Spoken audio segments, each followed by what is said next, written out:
पंडित बात बदेसो झूठा, राम के कहे जगत गति पावे, खाण कहे मुख मीठा। पावक कहे पाव जो डाहे, जल कहे तृषा बुझाई, भोजन कहे भूख जो भाजे तो दुनिया तर जाई। नर के संग सुआ हरि बोले, हरि प्रताप न जाने, जो कभी उड़ जाए जंगल में तो हरि सुरत न आने। बिन देखे बिन अरस परस, बिन नाम लिए का होई। धन के कहे धनिक जो होए, निर्धन रहे न कोई। सांची प्रीत विषय माया, सो हरि भक्तन की फांसी। काहे कबीर एक राम भजे, बिन बांधे जमपुर जासी। साहब कहते हैं पंडित, जो तुम ये बात बदते हो, यानी बात पक्की कहते हो कि राम राम कहने से मोक्ष हो जाएगा, ये बात झूठी है। इतना खरा कहने वाला केवल कबीर साहब संसार में हुई।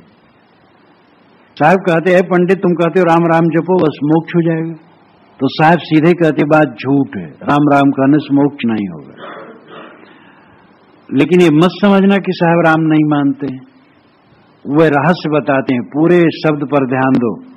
कहते हैं पंडित जी, जो बात बदते हो, बदते नाम पक्का करते हो, निश्चित करते हो, शर्तियां बस राम कहोगे मोक्ष हो जाएगा। साहब कहते ये तुम्हारी बात झूठी है। राम के कहे जगत गति पावे, खाण कहे मुख मीठा। अगर राम राम कहने से या कोई नाम जप मात्र से संसार के लोगों का मोक्ष हो जाए, तो खाण खाण कहने से मुख मीठा हो जाएगा, और आग आग कहने से पैर गर्म हो जाएंगे, और पानी पानी कहने से प्यास बुझ जाएगी, और भोजन भोजन कहने से भूख भग जाएगी। अब अगर ऐसा होता है, खाण कहने से मुख मीठा होता है, आग कहने से पैर गर्म होते हैं, पानी कहने से प्यास बुझती है, और भोजन कहने से भूख भगती है, तो निश्चित है लोग तर जाएंगे। लेकिन अनुभव में तो ऐसा नहीं आता है। नर के संग सुआ हरि बोले, हरि प्रताप न जाने। देखो मनुष्य के साथ में सुगा राम राम कहता है, क्योंकि मनुष्य राम राम सिखाता है सुगा को, पेड़ बंद कर लेता है, कहता पट्टू पढ़ो राम राम राम राम, वो राम राम कहता है। लेकिन हरि प्रताप न जाने, वो हरि का प्रताप नहीं जानता है, राम का प्रताप नहीं, राम क्या है हरि क्या है, ये सुगा बिल्कुल नहीं जानता, केवल कहता है। जो कभी उड़ जाए जंगल में, अगर कहीं पिंजड़े का फाटक खुल गया तो सुगा भाग जाता है, जंगल में चला जाता है, तो हरि को ध्यान में भी नहीं लाता है, क्योंकि कुछ जानता नहीं हरि क्या है, राम क्या है। इसीलिए रट्टू सुग्गा कहा जाता है। उदाहरण रट्टू सुग्गा। रट्टू सुग्गा की कहानी तो बहुत प्रसिद्ध है कि एक बधिक जो सुग्गों को फंसाता था, बेचता था, तो एक महात्मा ने खरीद लिया था, उसको पढ़ाया था, बधिक आएगा, जाल बिछाएगा, दाने डालेगा, मुझको फंसाएगा, निश्चय में नहीं फंसूंगा। सुग्गों को महात्मा ने खूब पढ़ा दिया, सुग्गों को छोड़ दिया, सुग्गे जंगल में चले गए और यही पढ़ने लगे, तो और सुग्गे भी यही पढ़ लिए, तो जंगल के सभी सुग्गे पढ़ लिए, बधिक आएगा, जाल बिछाएगा, दाने डालेगा, मुझको फंसाएगा, निश्चय में नहीं फंसूंगा। अब एक दिन बधिक आया तो ये सुना तो उसके होश उड़ गए, गया पिता से कहा, पिता ने कहा तूने जाल डाला कि नहीं, कहे डाला तो नहीं, कहे डाल के देख तो जरा। तो उसने आया और जाल डाला, जाल डाल करके उसमें दाने बिखेर दिए, सुगे आए और जाल में बैठ गए, दाने चुगने लगे, और बीच बीच में कहते गए, बधिक आएगा, जाल बिछाएगा, दाने डालेगा, मुझको फंसाएगा, निश्चय में नहीं फंसूंगा।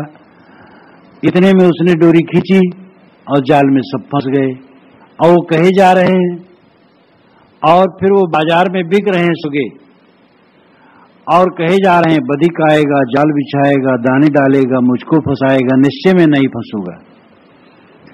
यही रट्टू सुग्गा होना है। तो साहब कहते हैं रट्टू सुग्गा होने से काम न बनेगा। राम समझो राम क्या है, जो कभी उड़ जाए जंगल में तो हरि सुरत न आने। बिन देखे बिन अरस परस, बिन नाम लिए का होई। जिसे देखा नहीं, जिसका अर्श स्पर्श नहीं हुआ, नाम लेने से क्या होगा। धन के कहे धनिक जो होए, निर्धन रहे न कोई। धन धन कहने से अगर इंसान धनिक होता तो दुनिया में कोई निर्धन न रहता। ये तुलसी सतसई में भी दोहा आता है, धन धन कहे न होत को देख कबहु धनवान, होत धनिक तुलसी कहत दुखित न रहत जहान। धन धन कहने से कोई धनिक होता तो दुनिया में कोई निर्धन और दुखी न होता। केर सरिस बाणी पढ़त चाखन चाहत खाण, मन राखत वैराग में घर में राखत राण। ये भी तुलसी सतसई का है।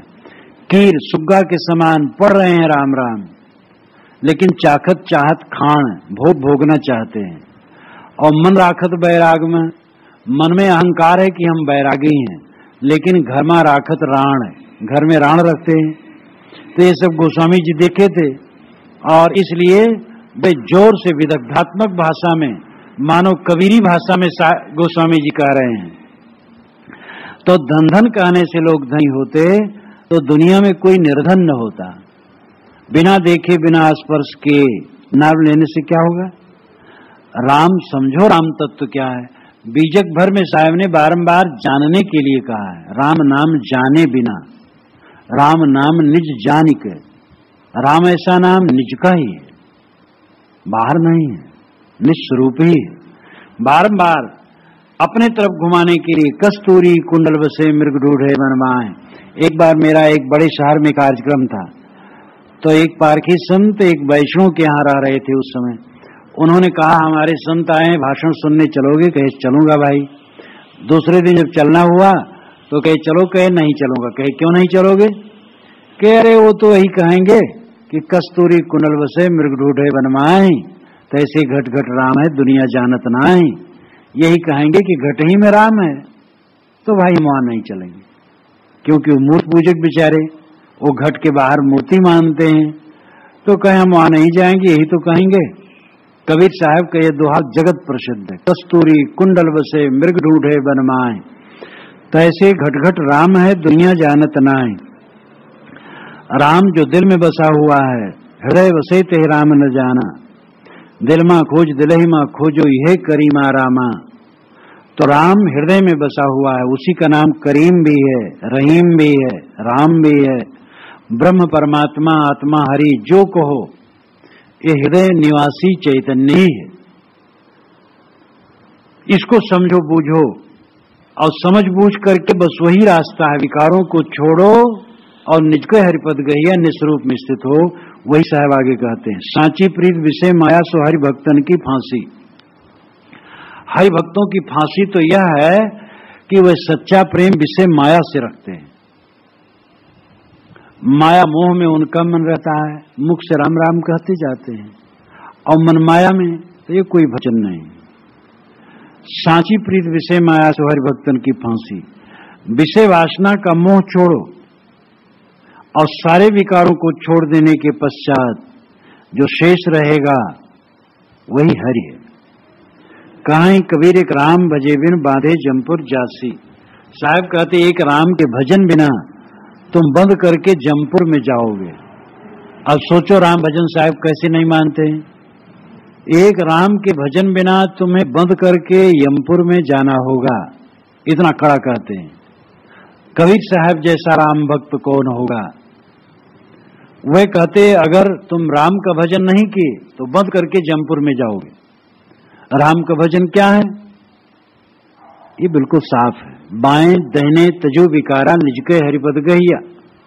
सारे विकारों को छोड़ दो, और विकारों को छोड़ देने के पश्चात जो निज स्वरूप है उसमें विश्राम मिलता है, यही हरिभजन है।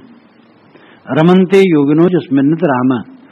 योगी जन जिसके विषय में रमण करते हो राम है, आत्मा ही राम है, निस्वरूप ही राम है, और इसके लिए रट्टू सुग्गा होने की जरूरत नहीं।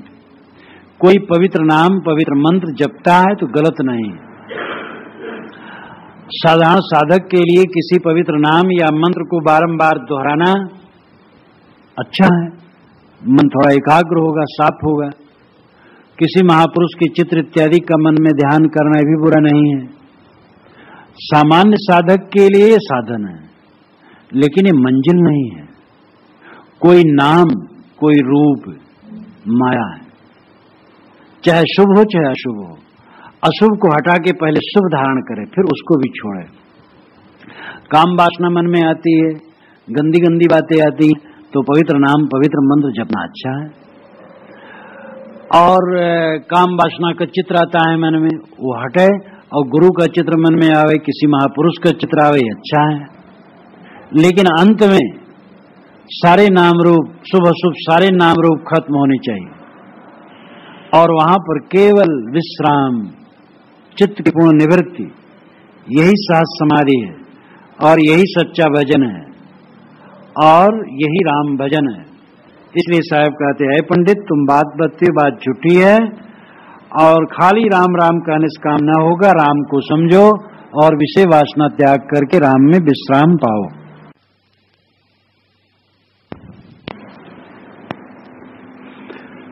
शब्द 41। पंडित देखो मन में जानी, कहूँ दो छूत कहाँ ते उपजी, तबई छूत तुम मानी। नादे बिंदे उधर के संगे, घट ही में घट सबचे। अष्ट कमल हुए भूमि आया, छूत कहाँ ते उपजे। लख 84 नाना बहुबासन, सो सब सरिभो माटी। एक पाठ सकल बैठाए, छूत ले धौ काकी। छूती जीवन छूती अचवन, छूती जगत उपाया। कहीं कबीर ते छूत विवर्जित, जाके संग न माया। सदगुरु कबीर पार दृष्टि वाले थे। तस्मिन दृष्टि परावरे, उसकी दृष्टि आर पार हो जाती है। कबीर साहब के लिए यह मंत्र बिल्कुल लागू है। पंडित देखो मन में जानी, ऐ पंडित तुम मन में जान समझ करके देखो, विचार करो। पंडित शब्द विवेकवान के लिए है, लेकिन पंडित शब्द ज्यादा जुड़ा हुआ है ब्राह्मण पुरोहितों से। ब्राह्मण पुरोहित छुआछूत को बहुत प्रश्रय दिए, इसलिए साहब कहते आए पंडितों, आए ब्राह्मण पुरोहितों, अपने मन में विचार करके देखो। कहो दो छूत कहाँ ते उपजे, तभी छूत तुम मानी। छूत की उत्पत्ति कहाँ से हुई? धौ कहते भला को, कहो भला, कहो दो, कहो दो, कहो भला, छूत कहाँ से पैदा हो गई? तभी छूत तुम मानी, तब तुमने छूत मान ली। छुआछूत की भावना जगत प्रसिद्ध है, दुनिया के अन्य क्षेत्रों में भी यह भावना है। हबसी लोगों के विषय में अछूत धारणा, निग्रो के लिए अमेरिका, दक्षिण अफ्रीका, ये सब में काले लोगों को गोरे लोग अपने मोहल्ले में रहने के लिए मकान भी बनाने नहीं देते। किराए पर मकान तो उनको दे ही नहीं सकते। तो इस प्रकार छुआछूत की भावना अन्य जगह भी है, लेकिन पूरी दुनिया में सर्वाधिक हिंदू समाज में है। हिंदू समाज भारतीय परंपरा में श्रमणों में कम है, जैनों में कम है, बौद्धों में और काफी उदार है। ब्राह्मणों में और हिंदू परंपरा में इसके लिए बड़ी संकुचितता। वैसे देखा जाए तो वेदों में कहीं छुआछूत की बात नहीं है। चारों वेदों में ये बात नहीं आई है कि कोई अछूत होता है, बल्कि अथर्ववेद में कहा गया है, समानी प्रपा सहो वर्ण भागा, हम एक ही पौशाले से जल लें, एक साथ भोजन करें। तो वेदों में छुआछूत की बात नहीं है। वर्ण व्यवस्था हुई, वर्ण व्यवस्था के समय भी छुआछूत नहीं थी।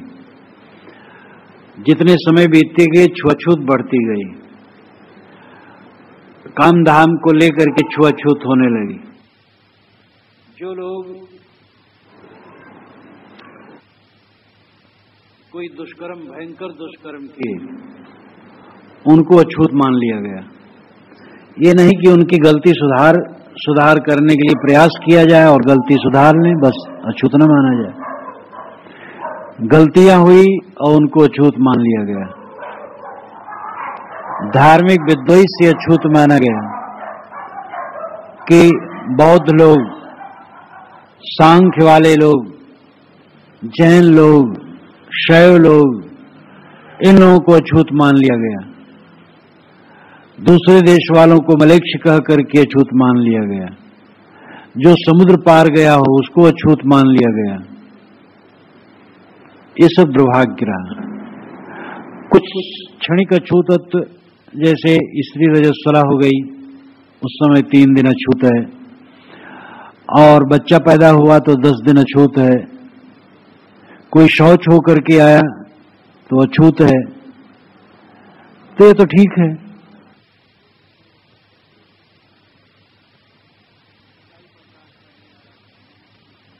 एक मांस बेचने वाला अछूत माना गया, ये भी ठीक है, क्योंकि गलत काम है। तो ये किसी वर्ग की बात नहीं है, जो ऐसा काम किया वही अछूत है। अब एक मांसाहारी के हाथ का भोजन शाकाहारी नहीं कर सकता। परंतु ध्यान ये होना चाहिए कि गलत काम छोड़ दिया फिर अछूत क्यों? पेशे कुछ हुए, पेशे अब कपड़ा धोबी कपड़ा धोता है तो अछूत है। अब जिस समय धोता है कूड़ा कचरा रहता है, अछूत है। वो स्वयं नहा धो लिया, साफ हो गया तो अछूत क्यों है? भंगी टट्टी फेंकता है तो अछूत है, लेकिन जब वो स्नान कर लिया, साफ कपड़ा पहन लिया तो अछूत क्यों है? ये सब बातें ध्यान बहुत बढ़ता गया। कर्मकरों को अछूत मानते गए, बढ़ई को, लोहार को, धुइयां को, तेली को, और सूत्रकार को, बर्तन बनाने वाले कुम्हार को, धात के बर्तन बनाने वाले को, बाल बनाने वाले को अछूत मान लिया गया, हल चलाने वाले को अछूत मान लिया गया। जबकि ये समाज के कर्मकर हैं और कर्मकरों से ही किसी समाज और देश की व्यवस्था होती है, कर्मकरों से ही स्वच्छता होती है। अब देखो इस मंदिर में जो सफाई होती है, सफाई करना काम है, और ये गंदगी हो जाएगी। लेकिन दुर्भाग्य है कि ये सब अछूत की भावना बढ़ती चली गई। साहब कहते ये बताओ, कौधो छूत कहां थे उपजे तभी छूत तुम मानी? कहां से छूत उत्पन्न हो गई जिससे तूने छूत मान ली? नादे बिंदे रुधिर के संगे घट ही में घट सपचे। नाद और बिंद और रुधिर, नाद कहते हैं ध्वनि को, यहां नाद से अभिप्राय सांस, बिंदे वीर्ज और रुधिर रक्त, पिता के वीर्ज, मां के रक्त। इससे इसके संग में शरीर की रचना होती है। घट ही में घट सपचय, घट माता का घट यानी शरीर, और उसमें शिशु का घट अंदर में, उसमें सपचता है। सपजने कहते हैं सुलगने को। यहां अभिप्राय है कि शरीर का बढ़ना, पकना, शरीर के, माता के शरीर के ताप से शिशु का शरीर पकता है, तो घट में घट सपचता है। अब विचार करो, रजवीर गंदा, माता का पेट गंदा, शिशु का शरीर बनता, वो भी सब चीजों से गंदा। अष्ट कमल हुए भूमि आया, छूत कहां ते उपजे? अष्ट कमल हो करके वो भूमि पृथ्वी पर आया, कहां से छूत उत्पन्न हुई? अष्ट कमल इसमें महत्वपूर्ण शब्द है। 8 कमल माना है, 6 का ज्यादा लोग वर्णन करते, लेकिन 2 और, मूलाधार, स्वाधिष्ठान, मणिपुर, अनाहत, विशुद्धि, आज्ञा, सहस्रार, श्रुत कमल, ये 8 कमल है। तो नीचे से गिना जाए तो 8वां कमल श्रुत कमल है ऊपर, और ऊपर से गिना जाए तो 8वां कमल नीचे मूलाधार में। तो वैसे योगिक क्रिया में माना जाता है कि जो सुषुम्ना का मुख है ऊपर से आकर के नीचे आया है, और नीचे से इसको योगी लोग उठाते हैं तो उल्टा गंग समुद्र सोखे की बात आती है कि ये सुषुम्ना ऊपर चलती है, उल्टा गंग चलती, गंग सुषुम्ना को कहते हैं। उस दिन ये बात आई थी। तो अष्टकमल मूलाधार चक्र में योनि के पास स्थित मूलाधार है। पेशाब और टट्टी के बीच की जगह को मूलाधार कहते हैं, और वहां ही वो 8वां कमल, ऊपर से गिना जाए तो वही 8वां कमल है। और उसके द्वारा बच्चा पैदा हुआ, इन योनि द्वारा पैदा हुआ। अवगंधा, अष्टकमल वैसे मणिपुर को भी कहते हैं। कबीर मंसूर में बात आई है, अन्य योगी लोग उसको 10 दल कमल कहते मणिपुर को। मूलाधार, स्वाधिष्ठान मणिपुर, मूलाधार योनि स्थान में, यानी टट्टी और पेशाब के बीच का योनि स्थान कहलाता है, वहां मूलाधार है। स्वाधिष्ठान पेड़ू में है, नाभि से 6 अंगुल नीचे, और नाभि में मणिपुर है। योगी लोग मणिपुर को 10 दल कमल मानते हैं, कबीर साहब अष्टदल कमल मानते हैं। अष्टकमल दल चरखा डोले, अष्टकमल नाभि में जो अष्टकमल दल है वो चरखा डोलता है, और वहां पर ये झीनी झीनी बीनी चदरिया शरीर रूपी चद्दर बीनी जाती है। तो अष्टकमल, कबीर साहब ने उसको अष्टकमल माना। तो नाभि यानी पेट से पैदा हुआ, तो तरीके में अंतर है, भाव में कोई फर्क नहीं। एक में हुआ योनि द्वारा पैदा हुआ, एक हुआ पेट से पैदा हुआ। दोनों बातें पेट में रहते हैं, पेट से निकलते हैं, योनि से पैदा होता है। तो अष्टकमल चाहे मूलाधार को माने ऊपर से गिन करके, सूरत कमल से नीचे तक गिन करके मूलाधार को अष्टकमल माने, और चाहे मणिपुर को अष्टकमल माने। अर्थ हुआ पेट से योनि से बच्चा पैदा हुआ और पुहमी पर आया, पुहमी नाम पृथ्वी पर आया। छूत कहां थे उपजे, कहां से छूत पैदा हुई? कितना बड़ा करारा व्यंग है, और कितनी मार्मिक दृष्टि है उनकी, और कितना वो हर बात समझ लेते थे, कैसा अद्भुत। साहब व्यंगात्मक कहते हैं कि सांस और फिर बिंद और वीर्य और माता का शरीर और पेट और योनि, ये सब में शरीर की रचना और पैदाइश, कहां से छूत पैदा हो गई? साहिब व्यंग करते कुल अछूते तो है, पूरा का पूरा अछूत, रजबीज अछूत, मातक पेट अछूत, तुम्हारा जो शिशुपन का शरीर वो अछूत, और माता के पेट से यौन से पैदा होता सब अछूत। अब कहां से छूत पैदा हो गई? अलग से कहां से छूती आ गई? पूरा तो अशुद्ध। 1,84 नाना बहुबासन सो सब सरिभो माटी, 84 लाख योनियां मानी जाती हैं।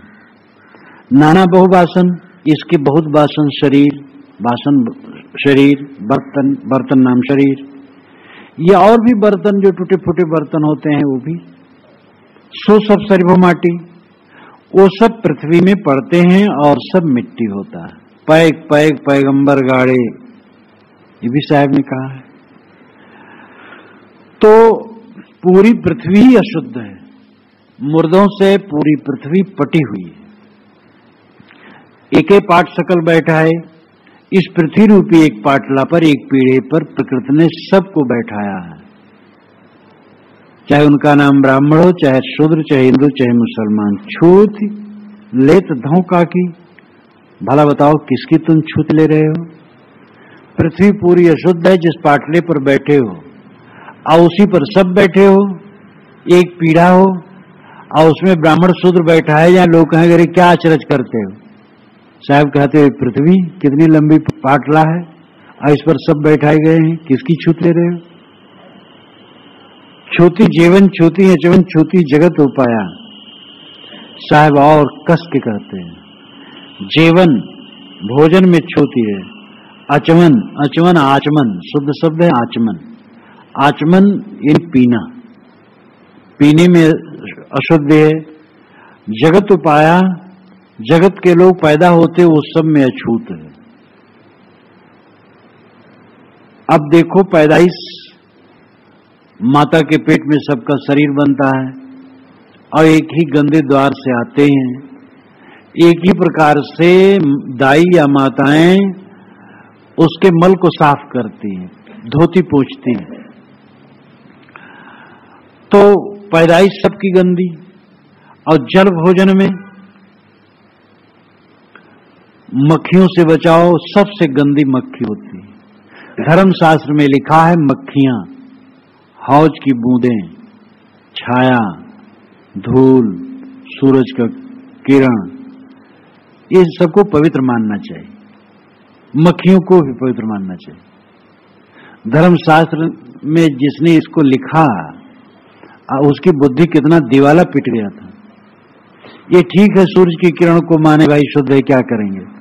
धूल को मान ले, अब धूल आई गई तो क्या करोगे। हवा, छाया किसी को पड़ गई तो छाया तो कोई चीज नहीं है, खाली वहां प्रकाश काड़ा हो गया इसलिए छाया लगती है। लेकिन मक्खी को कैसे शुद्ध मान ले, इतनी गंदी मक्खी। वो जमीन पर बैठी है, कहीं थूक पर बैठी है, पेशाब पर बैठी है, आकर के भोजन में बैठ गई, उसको कैसे शुद्ध मान ले। मक्खियों से तो भोजन को बचाना चाहिए। कोई खाने पीने की चीज कभी खुली न रखो। भोजन करने बैठो तो बाएं हाथ से हाँकते रहो, कभी असावधान न हो, मक्खी को बिल्कुल न बैठने दो। लेकिन पंडितों ने कहा मक्खी भी शुद्ध है, मक्खी शुद्ध है, मनुष्य शुद्ध नहीं। कहीं कबीर ते छूत विवर्जित जाके संग न माया।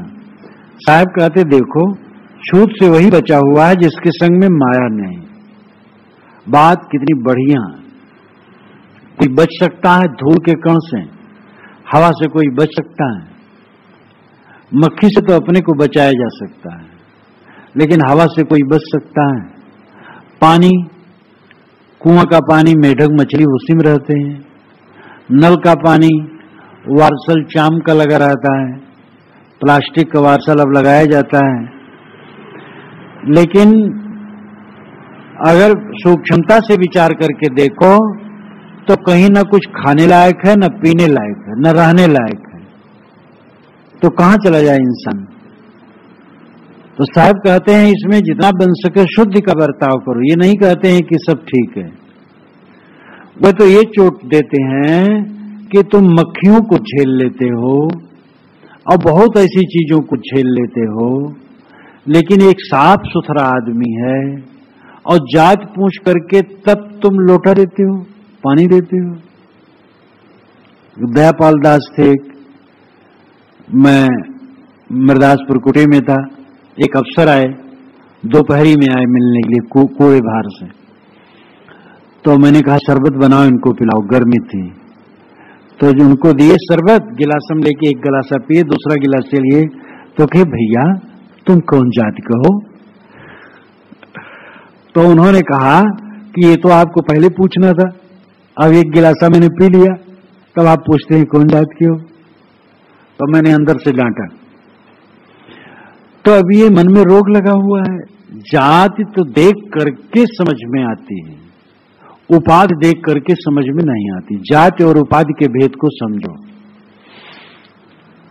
जाति देख करके समझ में आती, उपाधि देख करके समझ में नहीं आती। मनुष्य की जात, जात नाम पैदा होना, जिनकी पैदाइश एक उनकी जात एक। मनुष्य की जात देख करके समझ में आ जाती। मनुष्य, घोड़ा, गधा, सुअर, कुत्ता सब देख करके समझ में आ जाती।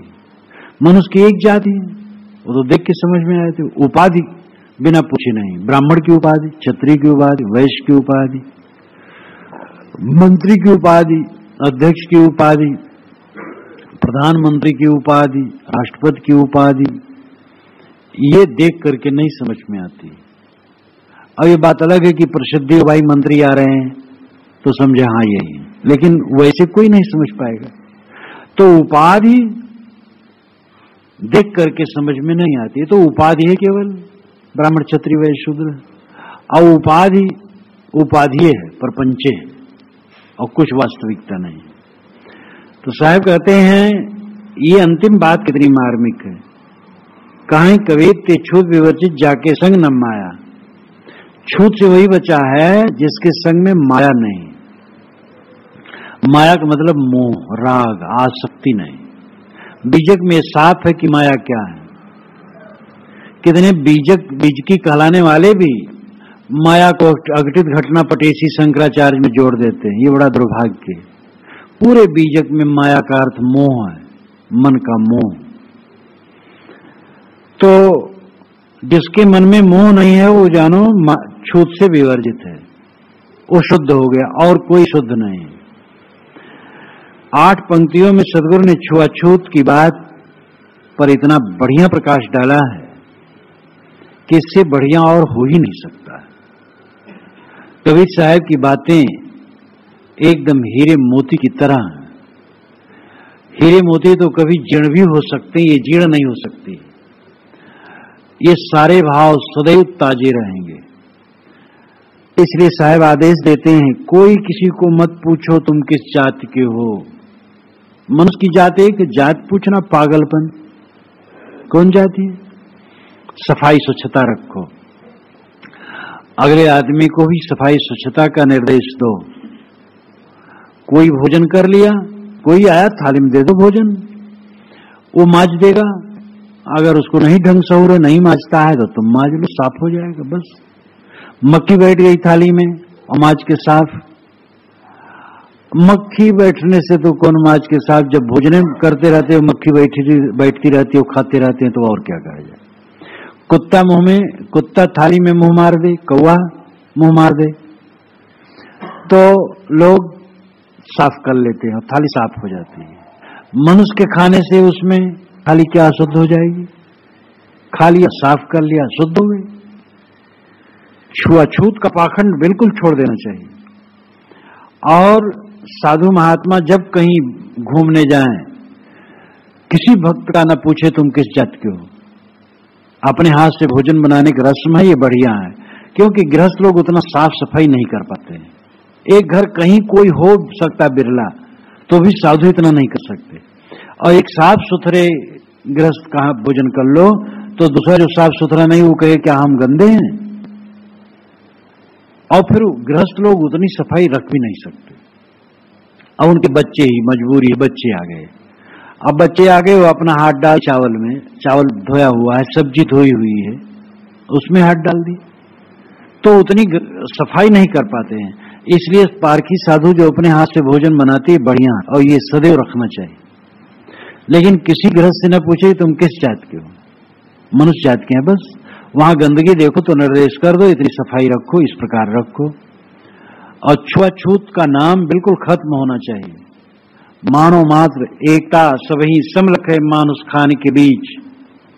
मनुष्य खान के बीच में पंचग्रंथी में रामराज साहब ने कहा, अहंकार आने नहीं मैं उत्तम यह नीच, एकत्व सबही समलख है मानुष खान के बीच।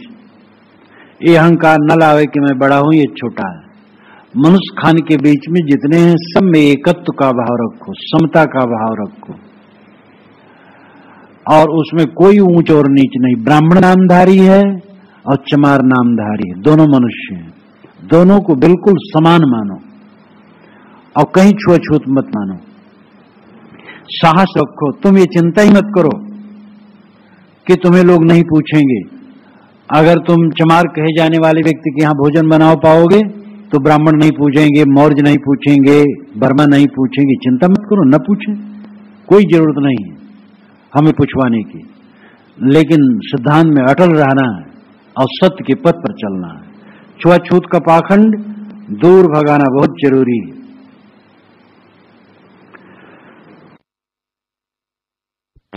शब्द 42।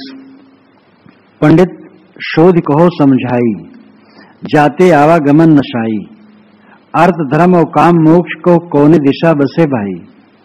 उत्तर के दक्षिण पूर्व के पश्चिम स्वर्ग पताल की माही, बिना गोपाल ठौर नहीं कतहु नरक जात धो काहीं।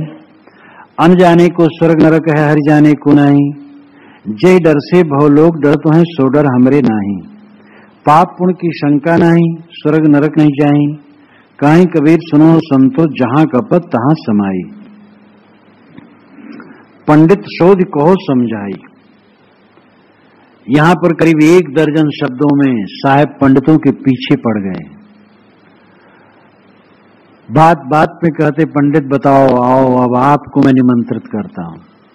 सबको कहते हैं पहले संतों शुरू किए हैं शब्द में, संतो देखत जग बौराना, और खूब कहा है संतो भक्ति सदो गुरानी, संतो जागत नीर न कीजे।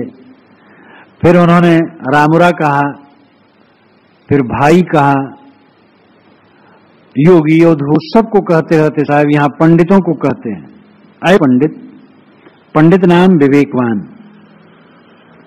जिसकी बुद्धि पंडा हो पंडित, सत्यासत्य विवेकिनी बुद्धि पंडा है, जिसकी बुद्धि सत्य और असत्य का विवेक करती वो पंडित है। लेकिन रूढ़ रूप में पुरोहित पंडित है, पुथी पत्रा बांचने वाला पंडित, विद्वान पंडित है, और पुरोहित पंडित है। सबका अर्थ है इसमें, सबका अर्थ लगता है। पंडित शोध करके हमें समझाओ। शोधने का अभिप्राय इसलिए कहते हैं कि खूब अच्छी तरह खोज कर लो, झट से न कह दो, पोथी में लिखा इसलिए न कह दो, शोधो, अनुभव बताओ। जाते आवागमन नसाई, जिससे आवागमन नष्ट हो, आना जाना जीव का जन्म न मरना नष्ट हो और जीव का मोक्ष हो। मनुष्य जीवन का परम पुरुषार्थ मोक्ष है। अर्थ धर्म और काम मोक्ष कौन दिशा से भाई। भारतीय परंपरा में 4 पुरुषार्थ माने गए हैं, अर्थ धर्म काम और मोक्ष। पुरुषार्थ का मतलब है पुरुष का प्रयोजन। पुरुषेति पुरुष, शरीर रूपी पुर में शयन करने वाले आत्मा को पुरुष कहते हैं, और उसका अर्थ प्रयोजन है दुख से अत्यंत निवृत्त हो जाना। लेकिन और भी पुरुषार्थ यानी प्रयोजन है। अर्थ धर्म काम भी है। अर्थ नाम धन, धर्म नाम सदाचार, काम यानी संसार की इच्छाएं, और मोक्ष छुटकारा। ये 4 पुरुषार्थ हैं। पुरुषार्थ 2 हैं, काम और मोक्ष। अर्थ और धर्म उसके साधन है। काम पुरुषार्थ है, प्रयोजन है। काम यानी कामनाएं, संसार की कामनाएं। संसार की शुद्ध कामनाएं तो पूरी होनी चाहिए, खाना चाहिए, पीना चाहिए, घर में रहना है। तबीयत खराब हो जाती है, चिकित्सा की जरूरत है, और ये सब के लिए काम धंधा करना पड़ता है।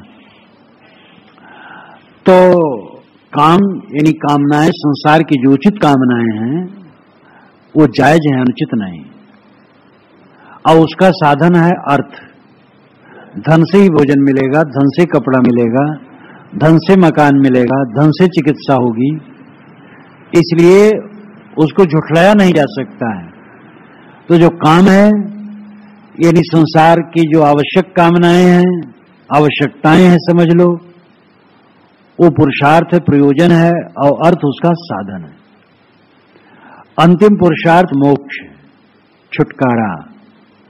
ये जो मन दौड़ते दौड़ते थक गया है, विश्राम पा जाए। दुनिया में क्या मिलता है? थकान के सिवा क्या है? अंत में हाथ में क्या लगता है? जिंदगी उसी का सफल है जिसके मन में पूर्ण विश्राम मिल गया है। तो ये मोक्ष पूर्ण विश्राम है, और इसका साधन है धर्म। धर्म नाम सदाचार, धर्म नाम संयम, धर्म नाम अपने आप को बहिर्मुखता से अंतर्मुख करने का प्रयास। ये 4 पुरुषार्थ है। साहब कहते, हे भाई, ये किस दिशा में बसते हैं? प्रयाग में जाओ, अयोध्या में जाओ, काशी मथुरा बद्री रामेश्वरम में जाओ, वहां मोक्ष होगा। साहब कहते, क्या वहां बसते हैं? पूरब के पश्चिम, उत्तर के दक्षिण, उत्तर के दक्षिण, पूरब के पश्चिम, स्वर्ग पताल की माही। ये 4 पुरुषार्थ उत्तर में बसते हैं कि दक्षिण में, कि पूरब में, कि पश्चिम में, कि स्वर्ग में, कि पाताल में? कहां बसते हैं? क्या 4 पुरुषार्थ बाहर होते हैं कहीं? ये तो मनुष्य के शरीर में होते हैं। कामनाएं मनुष्य के शरीर में है। अब एक कामना जो निरर्थक, उसको तो त्यागना है, लेकिन जो उचित कामना है, आवश्यक, वो शरीर में है, और उसको पूर्ण करना होगा। जीवन गुजर की चीजें लेना होगा, और उसके लिए धन कमाना होगा। कमाई भी तुम्हारे शरीर से होगी, और मोक्ष भी इसी में है। वासना का त्याग मोक्ष है, और उसके संपादित करने के लिए धर्म भी इसी शरीर में है, विवेक से संयम करना। तो अर्थ धर्म काम मोक्ष 4 पुरुषार्थ इस शरीर में ही, बाहर नहीं। जो पंडित लोग बताते हैं वहां जाओ मिल जाएगा। हाँ, सदगुरु संतों की जरूरत है,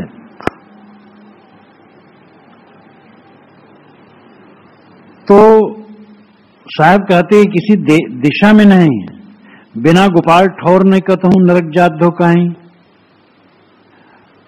इतने विद्वान कहते हैं कि ब्रह्म सर्वत्र पूर्ण, गोपाल गो पालन करने वाले कृष्ण, यहां लाक्षणिक अर्थ है ब्रह्म। बिना गोपाल के, बिना ब्रह्म के कोई जगह नहीं, सब सर्वत्र ब्रह्म परिपूर्ण है। साहब कहते हैं नरक जात धोकाई, कहो भला नरक में कौन जाता, कहां जाता है? जो कहते हो अवैदिक नरक में जाते हैं, नास्तिक नरक में जाते हैं, तो नरक कहां है? जब सब जगह ब्रह्म है तो ब्रह्म में नरक कैसे हो सकता है? इसलिए ब्रह्म में नरक की जो कल्पना है ये बहुत गलत है। जब सब जगह ब्रह्म है तो नरक कहां है? इस पर साहब चोट करते हैं, वो यथार्थवादी हैं, वे कहते सब ब्रह्म नहीं है। कहावत है सब ब्रह्म है, बस कहे चले जा रहे हैं लोग, सोचते नहीं सब ब्रह्म कैसे है।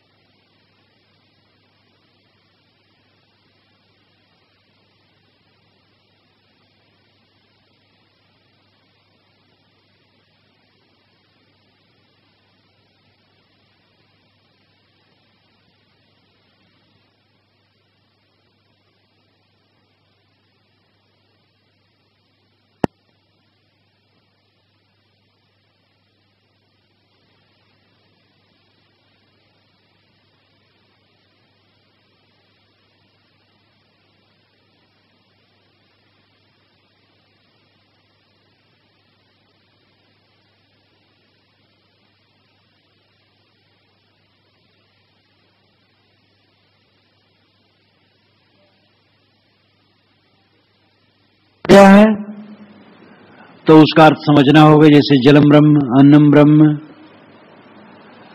तो महिमा में कहा गया है जल ब्रह्म है, अन्न ब्रह्म है, लेकिन शुद्ध ब्रह्म तो चेतन ही होगा, जड़ नहीं होगा। ब्रह्म का मतलब बड़ा, श्रेष्ठ, शक्तिशाली, महिमावान, वो चेतन है, जड़ नहीं। जड़ अलग है, चेतन अलग है। जड़ साक्ष्य है, चेतन साक्षी है, ज्ञान रूप है। तो इस प्रकार जड़ और चेतन का विवेक होना चाहिए, लेकिन ये लोग जड़ चेतन का विवेक भी छोड़ दिए, सब ब्रह्म है। सब ब्रह्म कैसे है? ब्रह्म के अलावा माया भी है, चेतन के अलावा जड़ भी है, चेतन ही ब्रह्म है और ब्रह्म नहीं हो सकता।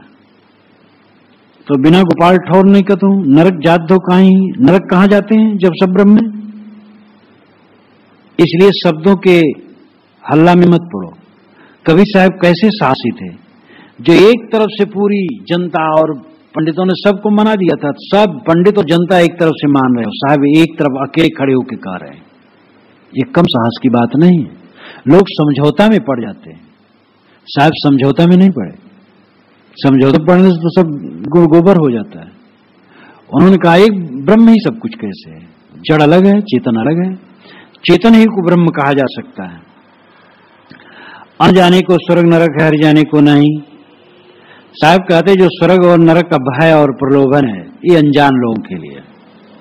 मूर्ख जीव हैं, उनको स्वर्ग का प्रलोभन दिया गया, नरक का भय दिया गया, तो दुष्कर्मों से हट करके सत्कर्म में उनकी प्रवृत्ति हो, इस उद्देश्य से अगर किया गया तो ठीक है साधारण लोगों के लिए।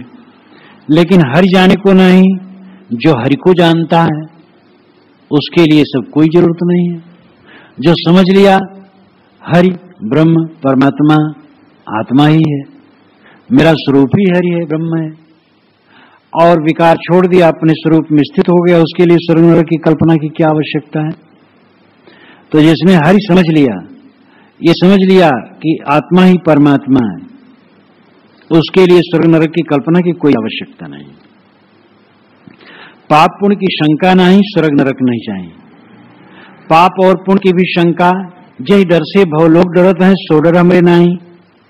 साहब कहते जिस डर से भवलोक संसार के लोग डरते हैं वह डर हमें नहीं। संसार के लोग किस डर से डरते हैं? पुरोहित अगर शाप दे देगा तो हमारा नाश हो जाएगा। पुरोहित जो कहता न मानेंगे तो हम नास्तिक हो जाएंगे। साहब कहते ये डर हमें नहीं, हम सत्य के अनुसंधाता हैं, हमें निर्भ्रांत समझ है, हम शास्त्र के चक्कर में नहीं पड़ते। शास्त्र ठीक है, लेकिन विवेक छोड़ करके शास्त्र के पीछे नहीं पड़ते। हमें ये नास्तिक होने का डर नहीं है। नास्तिक कमजोर लोग दूसरे को नास्तिक कहते हैं। मुसलमानों ने गैर मुसलमानों को काफिर कहा क्योंकि उनका सिद्धांत कमजोर था कि कुरान ईश्वर का वचन है, हजरत मोहम्मद ईश्वर के भेजे हैं, उनको जो नहीं मानेगा नरक में जाएगा। ये कमजोरी है। कहना चाहिए कि सच्चा ज्ञान और सच्चा आचरण कल्याणकारी है। और हजरत मोहम्मद ने यही कहा था जब ईसाई और यहूदियों को देखा था कि वे कह रहे थे कि जो मूसा को मानेगा उसी स्वर्ग होगा। यहूदी कह रहे थे, ईसाई कह रहे थे जो ईसा को ईश्वर पुत्र मानेगा उसी को स्वर्ग होगा। तो हजरत मोहम्मद इसको बुरा मानते थे।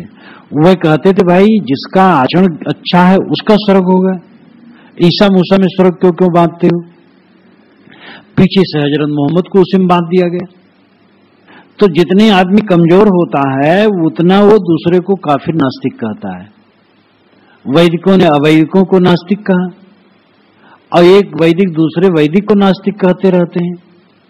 हमारे ख्याल से तुम नास्तिक, तुम्हारे ख्याल से हम नास्तिक, हमारे ख्याल से तुम काफिर, तुम्हारे ख्याल से हम काफिर।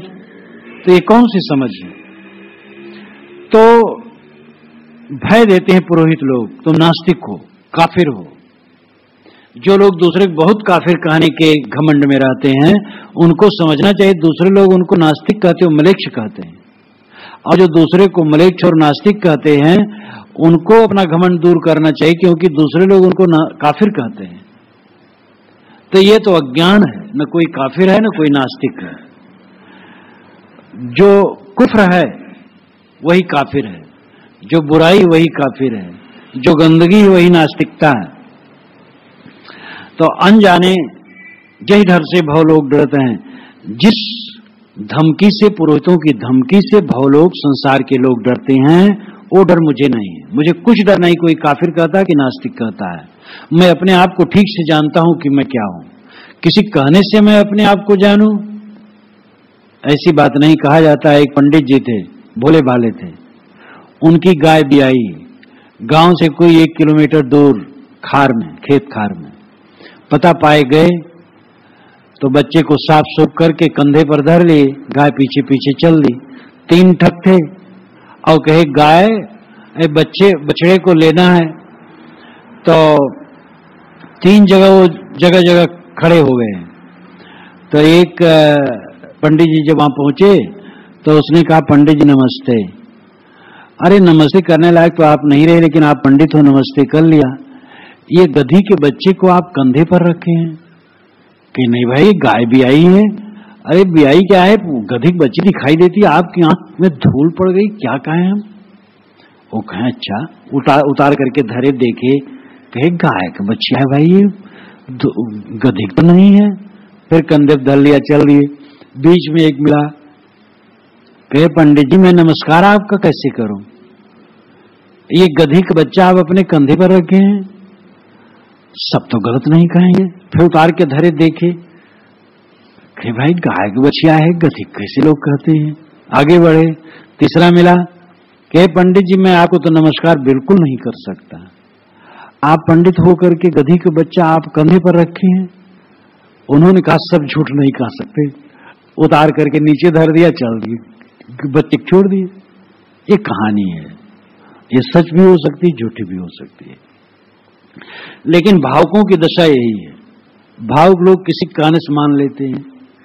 तो साहब कहते जिस डर से भाव लोग डरते हैं, संसार के लोग जिस धमकी से डरते हैं, तुम्हें नास्तिक कह देंगे, काफिर कह देंगे, मलेच्छ कह देंगे, ये कह देंगे, वो कह देंगे। साहब कहते ये डर हमें नहीं है। जो मैं हूं मैं अच्छी तरह से जानता हूं कि मैं क्या हूं और कौन हूं।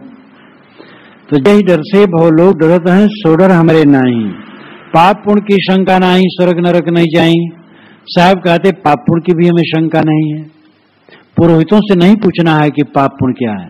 पुरोहितों से पूछे, धर्म शास्त्रों से पूछे तो पाप पुण्य की स्थिति खराब हो जाएगी। मुसलमान पुरोहित से पूछे तो बताएगा कि ईश्वर के नाम पर ऊंट काटो, बकरा काटो, मुर्गा काटो तो स्वर्ग पाओगे। हिंदू पुरोहित से पूछें तो यज्ञ के नाम पर तमाम पशु वध बताएगा, देवी देवता के नाम पर पशु वध बताएगा। तो ये पंडित और मुल्लाओं से पूछें तो धर्म रह जाएगा और पाप पुण्य समझ में आएगी। पाप पुण्य समझ में आ सकता है। धर्म शास्त्रों से पूछें तो धर्मशास्त्र यही बताएंगे कि अमुक जाति वाले अछूत हैं, अमुक वर्ग वाले अछूत हैं, और ये बहुत गलत हो जाएगा। तो धर्म शास्त्रों से जो पूछेगा पाप पुण्य की बात, वो घोटाले में पड़ जाएगा। मैं धर्म शास्त्रों से पाप पुण्य नहीं पूछता हूं, न पुरोहितों से पूछता हूं, क्योंकि पाप पुण्य के विषय में मुझे शंका ही नहीं है। मेरी अंतरात्मा बताती रहती पाप क्या है, पुण्य क्या है। हमारी अंतरात्मा जिसके लिए रोग करती है हम समझ जाते हैं पाप है, जिसके लिए प्रसन्न होती है हम समझ जाते हैं पुण्य है, जिसमें अपना और दूसरे का कल्याण है वो पुण्य है, जिसमें अपना और दूसरे का अकल्याण है वो पाप है। तो पाप पुण्य जानने की हमें शंका नहीं है। हमें शंका नहीं पाप क्या है पुण्य क्या है, और पुरोहितों से जानो और पोथियों से जानो। पाप पुण्य साफ है, जो अंतरात्मा हरदम बताती रहती है, जिसको अंतरात्मा की आवाज कहा जा सकता है।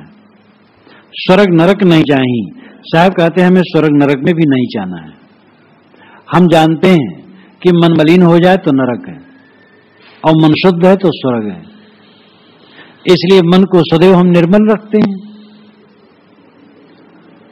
सुख दुख से कोई परम परम पद सो पद है सुखदाई, शब्द निरंतर से मन लागा, मलिन वासना त्यागी, उठत बैठत कबो न छूटे ऐसी तारी लागी। तो यहां तो मलिन वासना त्यागी, मन की मलिनता ही नरक है और उसका परित्याग कर दिया। मन पवित्र है तो हरदम स्वर्ग में है। और हमें स्वर्ग नरक की क्या चिंता है। कहीं कबीर सुनो संतो जहां का पद तहां समाई। कबीर साहब कहते हैं ऐ संतो सुनो, जहां का पद होता है वहां समाता है। मोक्ष के विषय में साहब ने पूरा प्रश्न किया है, लेकिन अपना समाधान एक पंक्ति के अर्धाली में बताया। जहां का पद तहां समाई, 5 शब्दों में बता दिया। मोक्ष कहां, पूर्व पश्चिम उत्तर दक्षिण नहीं है, किसी तीर्थव्रत में नहीं है, स्वर्ग पताल में नहीं है, पोथी पुराण में नहीं है। मोक्ष तो जहां का पद तहां समाता है। हर वस्तु अपने अधिष्ठान में स्थित होती है। पानी की तरंग कहां स्थित होगी, पानी में। तरंग को पानी छोड़ करके स्थित होने का दूसरा अवलंबन नहीं है। घट कहां स्थित होगा, पृथ्वी पर। हमारा शरीर कहां स्थित होगा, पृथ्वी पर। सूरज की किरण कहां स्थित होगी, सूरज में। हर पदार्थ अपने मूल में स्थित होती है, अलग नहीं। जहां का पद तहां समाई, पद नाम स्वरूप। हमारा स्वरूप हमें अपने स्वरूप में स्थित होगी, अपने स्वरूप में ही विश्राम मिलेगा। हमारा जो स्वरूप है हमें उसी में विश्राम मिलेगा। हमारा अधिष्ठान, हमारा आश्रय स्थल, हमारा परम धाम हमारा अपना स्वरूप है, अपनी आत्मा है। तो मोक्ष अपने आप में ही, अपने आप में स्थित होने से है। साहेब साहेब सब कहे मोह ये देशा, और साहेब से परिचय नहीं बैठोगे कि ठोर। साहेब कहते सभी तो साहेब साहेब कहते हैं, साहेब परमात्मा श्रेष्ठ भगवान। लेकिन साहेब कहते हैं कि साहेब से तो परिचय तुम्हें है नहीं, कहां बैठोगे। जो सबका साहेब है वो कौन है, सबका साहेब ये जीव है। जीव ने ईश्वर कहा, ब्रह्म कहा, राम कहा, रहीम कहा, अल्लाह कहा, खुदा कहा, गॉड कहा, सारे ज्ञान विज्ञान का विकास किया। मनुष्य जीव न होता तो कुछ भी ज्ञान विज्ञान का विकास न होता। ईश्वर ब्रह्म की थ्योरी कौन गढ़ता। इसीलिए साहब ने कहा झगड़ा एक बढ़ो राजा राम, जो निर्वार सुनिर्वाण। ब्रह्म बड़ा की जहां से आया। तो यहां जीवे को साहब ने सृष्टि किया कि ब्रह्म को कहने वाला, राम को कहने वाला, वेद को रचने वाला, तीर्थ को मानने वाला जीव श्रेष्ठ है। जीव ब्रह्मयु न पर। वेदांत ने भी कहा जीव ब्रह्म ही है, दूसरा नहीं। तो जीव श्रेष्ठ है और वही सबका साहेब है। सबका स्वामी है, सबका निर्धारक है, सबका व्याख्याता है। सारे ज्ञान विज्ञान का हेतुभूत कौन है, केंद्र कौन है? ये जीव, मनुष्य जीव, मनुष्य शरीर में आया हुआ जीव। तो जीव ही सारे ज्ञान विज्ञान का निधान है और वही तुम्हारा स्वरूप है, उसी में स्थित होना है। और इसके लिए देखो ध्यान समाधि इसीलिए है। स्वयं अंदाजो जरा बैठ करके संकल्पों को छोड़ो, और जिस क्षण तुम्हारे सारे संकल्प छूट गए, क्या रहा वहां? अपने आप रहा। जहां का पद तहां समाई, जहां का स्वरूप वहां समा गया। तुम्हारा स्वरूप तुम्हारी आत्मा है, अपने आत्मा ही में विश्राम होगा। जहां तक मन रहेगा विश्राम नहीं होगा, क्योंकि मन संसार में ले जाता है। मन से विषयों की हम कल्पना करते हैं और मन से ही किसी ईश्वर ब्रह्म का नक्शा बनाते हैं। जहां मन शांत हो गया, न विषय है न ईश्वर ब्रह्म का नक्शा है, बस चेतना मात्र, सत्ता मात्र, ज्ञान मात्र है, वही निस्वरूप है। जहां का पद तहां समाई। कितना वैज्ञानिक है, इससे अधिक वैज्ञानिक और क्या हो सकता है?